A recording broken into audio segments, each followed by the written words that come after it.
Once you have protected yourself, you now are able to use it responsibly when you are threatened, or your colleague is threatened, or life and property.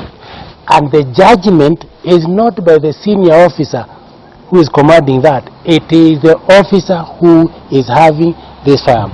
It is very clear in the Firearms Act, and it is in the police service or standing orders, the way they are. Just tell them, stop it. Stop it, because the judgment of that police officer can kill you. Even if they are put for manslaughter for 8 years, you will be long dead. A policeman is a trained officer. He does not take orders from any senior or anybody on how to use the gun. However senior the officer is, including the IG, you cannot stand somewhere and say, shoot those fellows. That is unlawful order. They will not carry it out. The law stipulates conditions in which the policeman can use.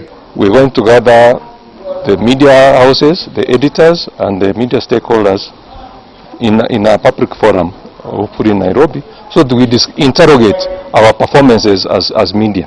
How did we perform, and give ourselves a rating.